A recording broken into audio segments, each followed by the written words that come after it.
بسم اللہ الرحمن الرحیم۔ زکوٰۃ اس کے مسائل کو جاننے کے لیے سب سے پہلے آپ کو ان شرائط کا جاننا ضروری ہے جن شرائط کی وجہ سے بندے پر زکوٰۃ لازم ہوتی ہے۔ اگر وہ شرائط آپ نے جان لیے تو الحمدللہ بہت ہی آسان ہو جائے گا، اور اگر وہ شرائط سب پائے جائیں گے تبھی آپ پر زکوٰۃ ہے۔ اگر ان میں سے ایک بھی نہیں ہے یا ان میں سے ایک بھی مسنگ ہے تو پھر آپ پر زکوٰۃ نہیں ہے، چاہے آپ کروڑوں کے مالک ہیں، لیکن جو شرائط ہے وہ سب کے سب پائے جائیں گے تبھی آپ پر زکوٰۃ لازم ہوگی۔ لہذا وہ شرائط کون سے ہیں؟ وہ شرائط 10 ہے۔ مسلمان ہونا، عاقل ہونا، بالغ ہونا، آزاد ہونا، صاحب نصاب ہونا۔ کون سے ہیں؟ پہلے 5: مسلمان ہونا، عاقل ہونا، بالغ ہونا، آزاد ہونا، صاحب نصاب ہونا۔ پھر نصاب کا مکمل مالک ہونا، حاجت اصلیہ سے فارغ ہونا، دائن یعنی قرضے سے فارغ ہونا، مال نامی ہونا، سال کا گزرنا۔ اس طریقے سے یہ 10 شرائط جب پائے جائیں گے تب اس شخص کو زکوٰۃ نکالنا لازم ہو جائے گا۔ اگر ان میں سے ایک بھی مسنگ ہے تو اس شخص پر زکوٰۃ نہیں ہے۔ اب جب ہم خلاصہ سے سمجھتے ہیں جو زیادہ ضروری ہے جس کو سمجھنا اس میں ہم ڈیپلی جائیں گے، جن کو بہت سمجھنا مطلب آسان ہے اس میں ہم نہیں جائیں گے۔ جیسے کہ مسلمان ہونا آپ سمجھتے ہیں، عاقل ہونا یعنی عقل مند کوئی شخص ایسا ہے کہ پورا سال اس کا ایسی پاگل پن میں گزرتا ہے تو اس پر بھی نہیں ہے۔ آزاد ہونا مینس اگر کوئی غلام ہے کسی کا جو بھی آج کل باقی نہیں ہے اس میں بھی نہیں جاتے ہیں۔ ایک اور شرط ہے بالغ ہونا۔ زکوٰۃ ایک ایسی عبادت ہے جس کو شریعت مطہرہ نے بالغ پر نافذ فرمایا۔ نابالغ پر زکوٰۃ، چاہے نابالغ کروڑوں کا مالک ہو، چاہے نابالغ کے بزنس کا ٹرن اوور کروڑوں کا ہوتا ہو، یا وہ خود کرتا ہو یا اس کی طرف سے کوئی اور کرتا ہو، ان شارٹ نابالغ چاہے بچہ ہو، چاہے بچی ہو، چاہے لڑکا ہو، چاہے لڑکی ہو، یہ ایک ایسی شرط ہے کہ نابالغ پر زکوٰۃ ہے ہی نہیں۔ لہذا جو چیزیں نابالغ کے پاس ہے چاہے وہ کتنے بھی نصاب ہو ان پر شریعت نے زکوٰۃ لاگو نہیں کیا ہے۔ اب اس کی عمر بھی آپ جان لیں۔ لڑکی کے لیے کم سے کم بالغ ہونے کی عمر 9 سال ہے۔ لڑکی کے لیے کم سے کم کتنے سال؟ 9 سال۔ اور لڑکے کے لیے کم سے کم 12 سال۔ لڑکی کے لیے، لڑکے کے لیے 12 سال۔ کم سے کم کا مطلب یہ ہے کہ اگر اس مدت سے پہلے اگر کوئی لڑکا یا اگر کوئی لڑکی اس کے بالغ ہونے کا قول کرے تو وہ غیر معتبر۔ 9 سال سے پہلے اگر کوئی بچی یہ کہے کہ میں بالغ ہو گئی ہوں تو پھر اس کی یہ بات مانی نہیں جائے گی۔ جن چیزوں میں بالغوں کی ضرورت ہوتی ہے اس کی بات کو مان کر اس کا اعتبار نہیں کیا جائے گا۔ اسی طریقے سے لڑکا 12 سال سے پہلے کوئی لڑکا یہ دعویٰ کرے کہ میں بالغ ہو چکا ہوں، لہذا بالغ ہونے کے لیے اگر کہیں اس کی ضرورت پڑتی ہے تو اس کی بات مانی نہیں جائے گی۔ تو کم سے کم مدت کا مطلب یعنی کہ ان کی اس مدت سے پہلے ان کا قول غیر معتبر ہے۔ جو لڑکی کے لیے 9 سال، لڑکے کے لیے 12 سال۔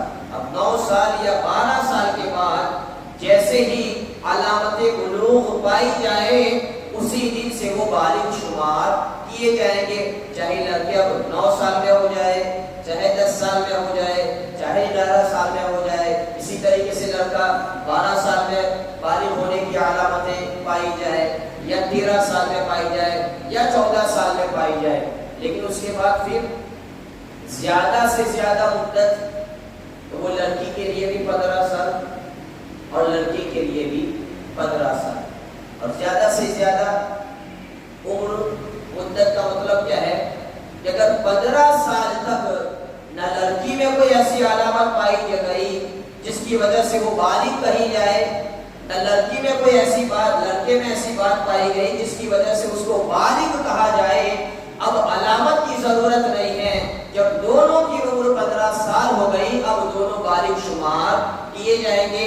اب اگر وہ شرائط پائے جائے ان کو زکات نکالنا پڑے گا، نماز ان پر فرض ہو جائے گی، دوسری عبادتیں اور دوسرے احکام. تو یہ ہے بالغ اور نابالغ ہونا. لڑکی کی کم سے کم مدت 9 سال، لڑکے کی کم سے کم مدت 12 سال اور زیادہ سے زیادہ 15 سال. یعنی کہ 15 سال میں اب اس کے بعد علامت کا ظاہر ہونا ضروری نہیں ہے. تو نابالغ پر زکات، کیونکہ شرائط زکات میں سے ایک اہم شرط کیا ہے؟ بالغ ہونا. لہذا نابالغ چاہے کتنی بھی چیزوں کا مالک ہو اس پر زکات ہے. لہذا اس سے یہ مسئلہ بھی متفرع ہو جاتا ہے کہ آپ نے اپنی نابالغ اولاد کو، خاص طور پر بچیوں کو، اگر ان کو سونا آپ نے دے دیا ہے تو پھر وہ سونا ان کا ہو چکا ہے، تو پھر اس کی زکات آپ کو نکالنا، کیونکہ اب وہ اس کے آپ مالک نہیں ہے اور اس کا جو مالک ہے وہ بالغ نہیں ہے. تو جو پراپرٹی یا جو چیزیں باقاعدہ جیسا شریعت میں ہونا چاہیے اگر آپ نے اپنی نابالغ اولاد کے نام پر کر دیا اب اس پر زکات ہے نہیں ہے. اسی طریقے سے اب چاہے صرف ہیلے نہ ہو کہ جو بیچنے کے لیے لیا ہے اور پھر لڑکی کے نام پر کر دے، لڑکی کے نام پر جو ہوتا ہے جس طریقے سے، تو اس طریقے سے نابالغ ہونا ایک ایسی شرط ہے کہ نابالغوں پر شریعت نے زکات کا حکم نافذ نہیں کیا. جب اس کے بعد آتے ہیں پانچواں ہے صاحب نصاب ہونا. مسلمان ہونا، عاقل ہونا، بالغ ہونا، آزاد ہونا، صاحب نصاب ہونا. صاحب نصاب کا مطلب کہ شریعت مطہرہ نے جن چیزوں پر زکات نکالی جاتی ہے ان کے لیے ایک نصاب کو مقرر کیا ہے، متعین کیا ہے، ایک ماپدند بنایا ہے. جب تک بندہ اس کا مالک نہیں ہوگا تب تک اس پر زکات نہیں ہے. اور وہ صاحب نصاب وہ کیا ہے، اس کی مالیت یا اس کا ماپدند کیا ہے. تو پھر میں پیچھے آپ کو نہیں لے جاؤں گا. اس طریقے سے ہمارے فقہا نے ہمارے لیے آسانی کر دی، اسی طریقے سے میں آپ کے لیے آسانی کر دوں. تو جیسے آپ کو پوچھوں گا تو آپ کریں گے بھائی 52.5 تولہ بولو چاندی اور 7.5 تولہ سونا. تو شریعت نے 52.5 تولہ چاندی کا حکم شریعت نے نہیں دیا، نہ شریعت نے 7.5 تولہ سونا کا حکم دیا ہے. لیکن ہمارے فقہائے کرام نے ہماری آسانی کے لیے اس کو اس طریقے سے کنورٹ کر دیا تاکہ سمجھنے میں آسانی ہو جائے. اب آپ کو 200 درہم کہیں گے، کہاں درہم ڈھونڈنے جائیں گے، کہاں اس کا حساب لگائیں گے. میں آپ کو 20 مثقال کہوں گا تو کہیں گے کہ یہ کیسے اوزان ہے. اسی طریقے سے کچھ اوزان ایسے بھی ہیں جو بالکل ناپید ہو چکے ہیں. تو 52 تولہ اور 7.5 تولہ جو ہے وہ ہمارے فقہائے کرام نے احادیث کی روشنی میں ہم تک اس طریقے سے پہنچایا جس کی وجہ سے ہم لوگوں کو حساب کرنے میں آسانی ہو جائے. لیکن اور میں آسان کر دیتا ہوں اس لیے کہ جب یہ 52.5 سلور کے لیے اور گولڈ کے لیے 7.5 تولہ جب یہ نصاب ہوا، یعنی جب یہ آسانی کے ساتھ کنورٹ کیا گیا، تو اس وقت جو تولے کا حساب چلتا تھا، اور یوں بھی اصل جو تولہ کہا جاتا ہے، آج بھی آپ گوگل پر سرچ کریں یا پرانے جو سونی ہیں، جو گولڈ سمتھ ہے، ان کو پوچھیں گے تو وہ کہیں گے کہ 1 تولہ یہ 11.66 کا ہوتا ہے. ایک تولہ کتنے گرام کا ہوتا ہے بولو؟ 11.66 کا 1 تولہ ہوتا ہے. لیکن عام طور پر ہماری ماں بہنیں جب سونا خریدتی ہے اور وہ جو تولہ لیتی ہے تو ان کو بھی معلوم ہے کہ ہمیں 10 گرام ملنے والا ہے، اور سونی کو بھی معلوم ہے کہ یہ عورت 1 تولہ مانگ رہی ہے، اس کا مطلب ہے 10 گرام.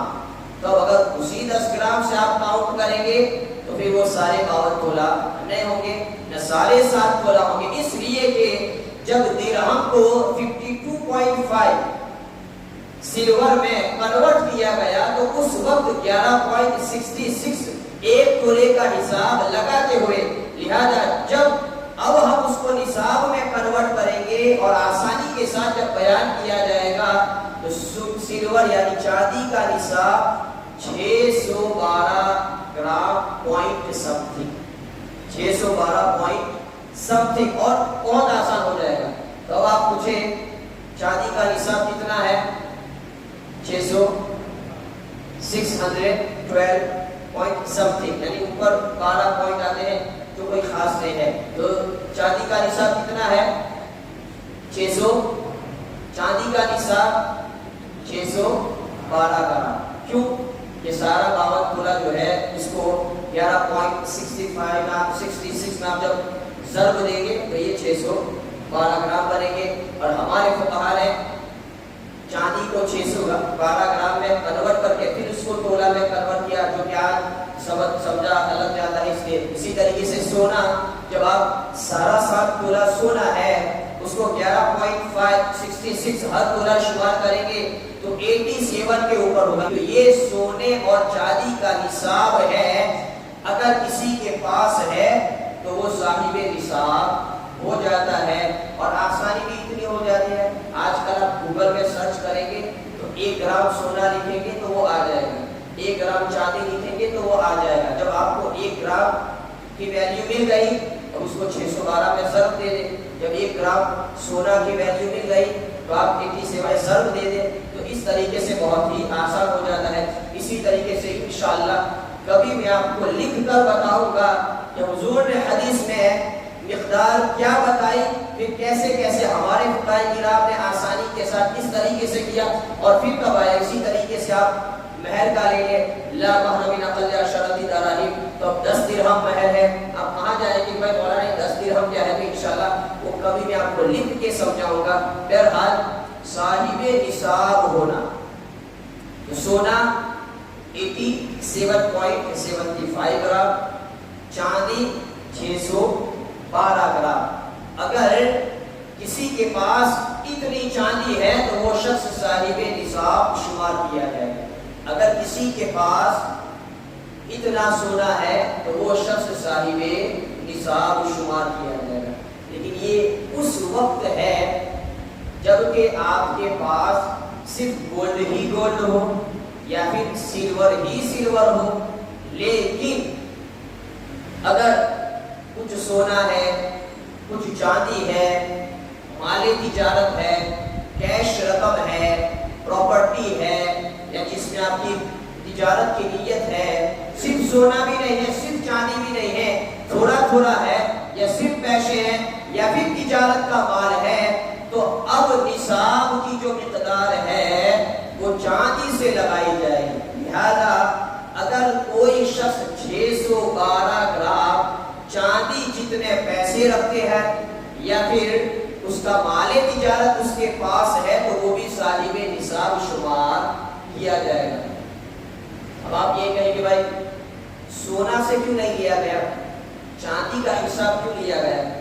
اس میں جزئیہ ہے انفع للفقراء، سمجھ میں آتا ہے کہ نہیں؟ انفع للفقراء یعنی جس سے نصاب کاؤنٹ کرنے میں فقراء کا فائدہ زیادہ ہو اسی سے نصاب کاؤنٹ کیا جائے گا۔ لہذا سونے سے نصاب کریں گے تو بہت زیادہ نصاب بن جائے گا، لہذا اس میں زکوٰۃ نکالنے والے زیادہ نہیں ہوں گے تو اس میں فقیروں کا فائدہ کم ہوگا۔ اب چاندی سے نکالیں گے تو چاندی کا نصاب کم ہے، لہذا بہت سے حضرات صاحب نصاب ہو جائیں گے تو اس میں فقیروں کا فائدہ زیادہ ہے۔ تو انفع للفقراء، فقیروں کا جس میں فائدہ زیادہ ہو نصاب میں اس کا حساب لگایا جاتا ہے۔ لہذا بالفرض ایک وقت ایسا آئے کہ سلور جو ہے چاندی وہ اتنی ویلیو اس کی ہو جائے، اس کا بھاؤ اتنا ہو جائے، سونا ڈاؤن ہو جائے، تو اب حساب کس سے لگائیں گے؟ سونا سے لگائیں گے۔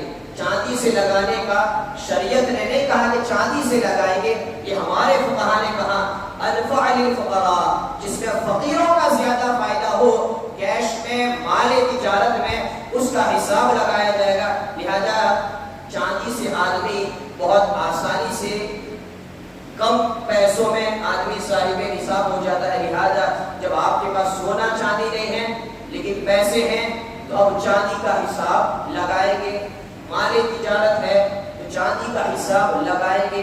تو اس طریقے سے آج کی ڈیٹ کے مطابق جو کہ بدلتا رہتا ہے، اگر ہم 612 گرام چاندی کو اگر کیش میں کنورٹ کرتے ہیں تو قریب 11,591 ایسا سمجھ لو 11,500 جتنا ہوتا ہے کہ اگر کسی کے پاس اتنے رینٹ ہے، چاہے اس کے پاس ہے بینک میں رکھے تو وہ شخص صاحب نصاب شمار ہوگا، وہ شخص صاحب نصاب کہا جائے گا۔ اور اگر انڈین کرنسی میں حساب لگائے تو قریب 66,000 آپ حساب کریں، جب جب آپ کو بھی نکالنا ہو، میں نے اندازہ دے دیا۔ تو یہ ہے صاحب نصاب ہونا۔ اب اس کے بعد دوسری شرط آتی ہے، غیر مسلمان ہونا، عاقل ہونا، آزاد ہونا، بالغ ہونا، بھی نابالغ پر نہیں ہے، صاحب نصاب ہونا۔ تو صاحب نصاب پر صرف صاحب نصاب ہونے سے زکوٰۃ لازم نہیں ہوتی ہے، پھر اس کے بعد دوسری ساری شرائط پائی جائے۔ تو صاحب نصاب ہونے کے بعد مال کا مکمل مالک ہونا، یعنی اس کے قبضے میں ہونا۔ اور آدمی اپنے مال کا مکمل مالک کب کہا جاتا ہے؟ جب دو چیزیں پائی جائے کہ وہ چیز اس کی ہو اور اس کا اس پر قبضہ ہو۔ مال مکمل مالک آدمی کب شمار ہوگا؟ کہ وہ چیز اسی کی ہو اور خود اس کے قبضے میں بھی ہو۔ اگر یہ نہیں ہے تو پھر اس پر زکوٰۃ نہیں ہے۔ یا تو صرف مالک ہے لیکن وہ چیز اس کے پاس نہیں ہے، یا جس کے پاس ہے وہ قبضے میں تو ہے اس کے لیکن وہ مالک نہیں ہے، تو پھر اس میں بھی زکوٰۃ ہوگی نہیں۔ مثال کے طور پر گروی جو رکھتے ہیں جو چیز مورگیج، اس پر بھی زکوٰۃ ہے نہیں۔ کیوں نہیں ہے؟ چاہے آپ نے سونا رکھا ہو، چاہے آپ نے تجارت کی کوئی چیز رکھ دی ہو، چاہے آپ نے چاندی رکھ دی ہو، تو اس پر زکوٰۃ نہیں ہے۔ کیوں نہیں ہے؟ کہ جس کے پاس آپ نے وہ چیز گروی رکھی ہے وہ اس کا مالک، بولو وہ اس کا مالک اور آپ کی ہے لیکن آپ کا اس پر قبضہ نہیں ہے۔ تو یہ ایک مثال سے آپ سمجھ جائے کہ مال کا مکمل مالک ہونا، اس کا مطلب اس کے پاس بھی ہو اور اس کا اس پر قبضہ بھی ہو۔ قبضہ ہونے کا مطلب وہ جیسا چاہے اس کو استعمال کر سکے۔ تو یہ 6 شرائط ہوئے زکوٰۃ کے لیے: مسلمان ہونا، عاقل ہونا، بالغ ہونا، آزاد ہونا، صاحب نصاب ہونا، نصاب کا مکمل مالک ہونا۔ اب 7ویں شرط ہے حاجت اصلیہ سے زائد ہونا۔ اس کو آپ سمجھیں، اس میں بہت سے مسائل آ جائیں گے انشاءاللہ۔ حاجت اصلیہ سے فارغ ہونا۔ اگر آپ کے پاس ضرورت کی جو چیزیں ہیں، اگر چاہے وہ کتنی بھی ہے، ایک ہے، ایک سے زیادہ ہے، مہنگی ہے، قیمتی ہے، ایکسپینسو ہے، لیکن از قبیل ضرورت ہے، شریعت نے اس پر بھی زکوٰۃ کا حکم نہیں دیا ہے۔ فار ایگزامپل مکان جو ہے، گھر، وہ آدمی کی ضرورت کی چیز ہے، آدمی اس میں رہتا ہے۔ تو جو چیز ضرورت کی ہوتی ہے اگرچہ وہ ایک سے زیادہ ہو، اس پر زکوٰۃ نہیں ہے۔ لہذا اب اگر آپ ایک مکان میں رہتے ہیں، دوسرا مکان آپ کا یوں ہی پڑا ہوا ہے، یا آپ نے یوں ہی رینٹ پر دیا ہے، کرائے پر دیا ہے، کچھ بھی ہے، اس پر بھی زکوٰۃ نہیں ہے۔ کیونکہ اگرچہ رہتے آپ ایک مکان میں ہیں لیکن مکان آدمی کی ضرورت میں سے ہیں، لہذا ضرورت کی چیزیں، ضرورت کی جنس سے جو ہوتی ہیں، چاہے وہ ایک ہو یا ایک سے زیادہ ہو، اس پر زکوٰۃ نہیں ہے۔ لہذا اگر کوئی شخص پورے وینڈا کے مکان کا مالک ہو جائے تب بھی اس کے لیے کسی بھی مکان پر زکات کیوں نہیں ہے؟ کیونکہ مکان رہنا یہ آدمی کی ضرورت کی چیز ہے، رہنا بھلے ایک میں ہے لیکن مکان ضرورت کے قبیل سے آتا ہے، لہذا ضرورت کا مطلب یہ نہیں کہ جو آپ استعمال کر رہے ہیں، ضرورت کا مطلب یہ ہے کہ آدمی جس کا استعمال کر سکتا ہے، لہذا کبھی آپ اس مکان میں رہتے ہیں، اگر آپ کا من چاہا تو آپ اپنے دوسرے مکان میں بھی جا سکتے ہیں، اس لیے شریعت نے اس پر زکات نہیں رکھی ہے۔ اسی طریقے سے جو کار آپ چلاتے ہیں مہنگی چاہے ایک ہے آپ کے پاس، دو ہے، تین ہے، چار ہے، کتنی بھی ہو، کتنی بھی مہنگی ہو، اس سے کوئی مطلب نہیں۔ آدمی کی جب ضرورت کی چیز ہے، اللہ تبارک و تعالیٰ نے شریعت مطہرہ نے یہ اتنی آسانی فرما دی کہ آدمی خدا کی دی ہوئی دولت سے چاہے کتنے بھی قیمتی چیزوں کا استعمال کرے اس پر زکات نہیں ہے۔ لہذا مہنگی کار ہے، موبائل ہے، اس کے علاوہ جو بھی چیزیں آپ استعمال کرتے ہیں، کپڑے ہیں، ہماری ماں بہنیں نہ جانے 5-10 کپڑے پہنتی ہیں، اس کے علاوہ کئی قیمتی کپڑے پڑے رہتے ہیں، اس پر بھی زکات نہیں ہے۔ جو گھر میں برتن ہیں جو استعمال میں آتے ہیں، کبھی نہیں بھی آتے ہیں، تو ان پر بھی زکات نہیں۔ خلاصہ کلام حاجت کے قبیل سے جتنی بھی چیزیں ہیں، اگرچہ بندہ اس کا استعمال کرے یا نہ کرے اس پر زکات نہیں ہے۔ اس کے بعد جب ہم آتے ہیں کتنی شرطیں ہوئی؟ مسلمان ہونا، عاقل ہونا، بالغ ہونا، آزاد ہونا، صاحب نصاب ہونا، مکمل مالک ہونا اور حاجت اصلیہ سے فارغ ہونا۔ اس کے بعد دین سے فارغ ہونا، نصاب کا قرضے سے فارغ ہونا۔ قرض یعنی جو ادار ہے، جو آپ کے اوپر قرضہ ہے کسی کا، دین ہے، اس کو مائنس کرنے کے بعد آپ کے پاس جو بچتا ہے وہی آپ کا ریل ہے۔ لہذا جتنے بھی ہمارے بزنس میں تاجر حضرات ہیں، ان کا چلتا ہے کہ بھائی سامنے والی پارٹی کو اتنا دینا ہے، اتنا لینا ہے، تو اس طریقے سے وہ ایک طرف سے اپنی پوری پراپرٹی یا وہ چیزیں جن پر زکات نکالنا ہے اس کو ایک کونے میں رکھے، اور اس کے بعد جتنا ان پر قرضہ ہے جس کو بھی دینا ہے اس کو ایک جگہ پر رکھتے ہوئے اس کو مائنس کرنے کے بعد اب جو بچتا ہے اسی پر اس کو زکات نکالنا پڑے گا۔ مثال کے طور پر کسی کا بزنس بہت اچھا چلتا ہے، 5 لاکھ کا مال بھی ہے شاپ میں، لیکن اس نے بینک سے قرضہ لیا ہے یا کسی شخص سے لیا ہے، تو اب ہے شاپ میں 5 لاکھ کا مال بھی ہے، اچھا چلتا بھی ہے، لیکن اس نے قرضہ جو لیا ہے وہ 6 لاکھ کا ہے۔ تو اب اتنا مال ہونے کے باوجود ایسے شخص پر زکات نہیں ہے۔ کیوں نہیں ہے؟ کہ 5 لاکھ ہے اور اس کا جو قرضہ ہے بینک کے پاس سے لیا ہو، کسی کے پاس سے لیا ہو، دینا ہو، جو بھی ہو، جب اس کو مائنس کرتے ہیں 6 لاکھ تو اور اس کو تو 1 لاکھ دینا بنتا ہے۔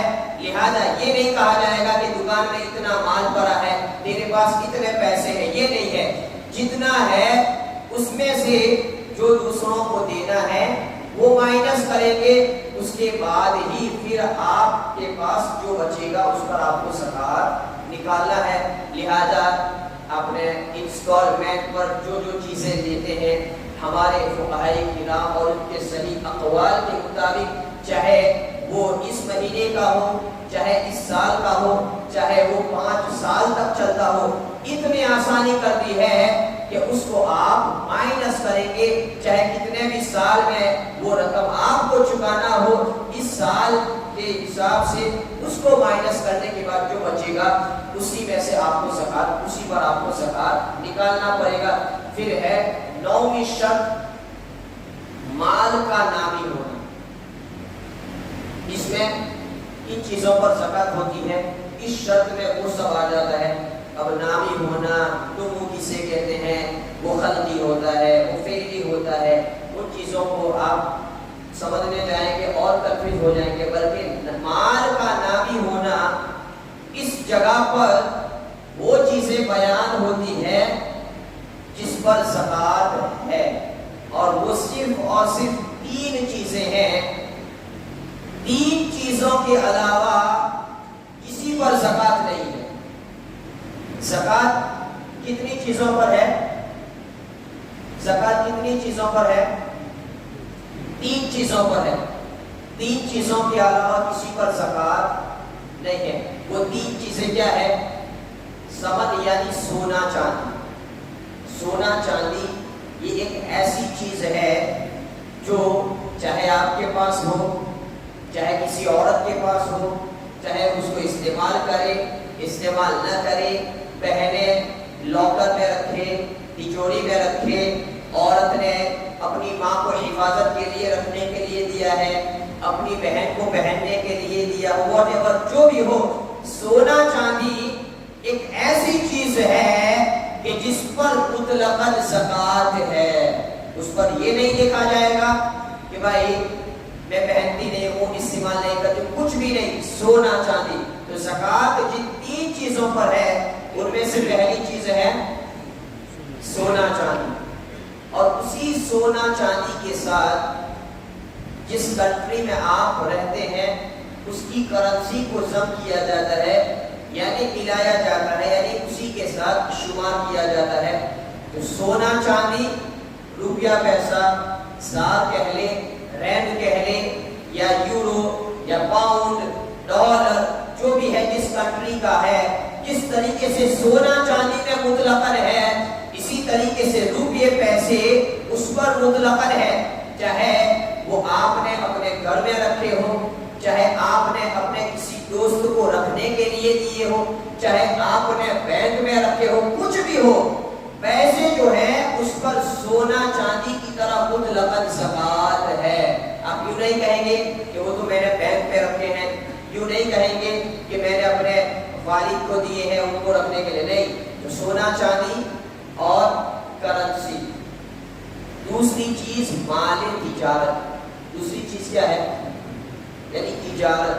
اور مال تجارت کا مطلب جو چیز تجارت کی نیت سے خریدی جائے شریعت کی نظر میں اس کو مال تجارت کہا جاتا ہے.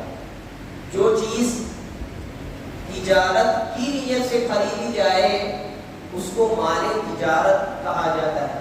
یعنی اعتبار خریدنے کے وقت کا ہے.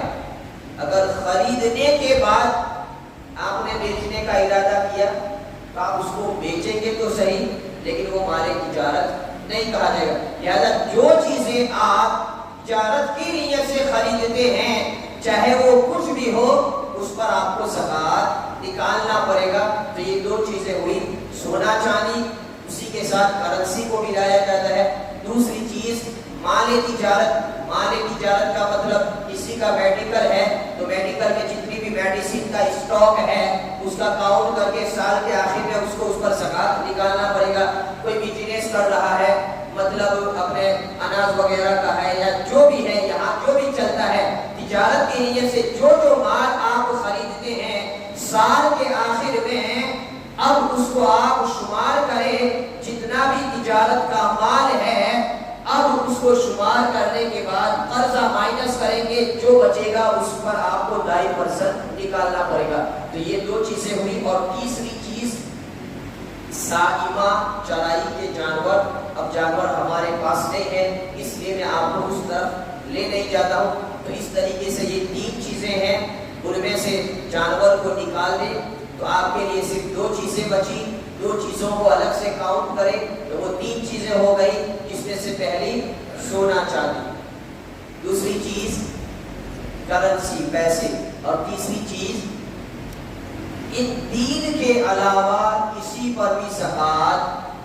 ان 3 کے علاوہ کسی پر بھی زکات، ان 3 کے علاوہ کسی بھی چیز پر زکات نہیں ہے. جیسا کہ میں نے بتایا، چاہے کتنے بھی مکان آپ کے ہو آپ پر زکات نہیں، چاہے کتنی بھی گاڑیاں آپ کی ہو آپ پر زکات نہیں، چاہے آپ کتنے بھی مہنگے موبائل استعمال کریں آپ پر زکات نہیں. ہاں اگر کسی کی موبائل کی شاپ ہے، لین دین کرتا ہے تو یہ اس کا بزنس ہو گیا، تو موبائل پر نہیں ہے، یہ مال تجارت ہونے کی وجہ سے. اگر کوئی بلڈر ہے جو مکان بناتا ہے تو مکان پر نہیں ہے بلکہ کہ وہ اس کا بزنس ہونے کی وجہ سے، اگر کوئی کاروبار کرتا ہے فور ویلر بیچنے کا، لینے دینے کا، تو یہ اس کا بزنس ہے، اس لیے اس پر زکوٰۃ ہے۔ اگر استعمال کی نیت سے ہے تو اس پر زکوٰۃ نہیں ہے۔ اور آخری شرط ہے سال کا گزرنا، یعنی جب پورا سال گزر جائے گا تب اس پر زکوٰۃ ہوگی۔ سال گزرنے کا مطلب جیسے ہی آپ کے پاس جس تاریخ میں 612 گرام جتنے پیسے ہو، چاندی ہو یا بزنس کا مال ہو آپ کے پاس آ گیا، اس وقت سے آپ صاحب نصاب شمار ہوں گے۔ لیکن صاحب نصاب آپ جیسے ہو گئے اسی دن سے آپ کو زکوٰۃ نکالنا نہیں ہے، بلکہ پورا سال جب گزرے گا، ایک رمضان کو آپ صاحب نصاب ہوئے، اب 29-30 شعبان کو جب آپ دیکھیں گے، اب آپ کے پاس واقعی میں 612 گرام جتنا بچا ہے یا پھر اس کے اوپر جتنا بھی ہے، ان ساری چیزوں پر آپ کو زکوٰۃ نکالنا پڑے گا۔ سال گزرنے کا مطلب یہ نہیں ہے کہ ہر مال پر سال گزرے۔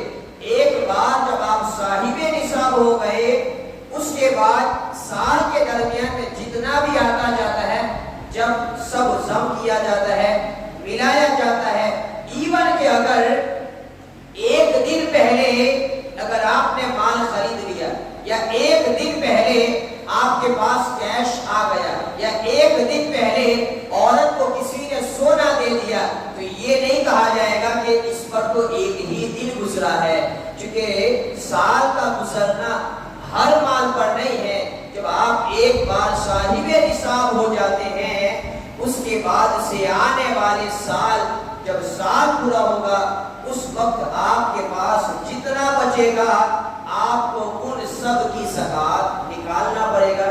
یہ ہو گئے 10 شرائط۔ ان شرائط کو لے کر بہت سے سوالات آپ کے ذہنوں میں ہوں گے، بہت سا کنفیوژن بھی ہوگا۔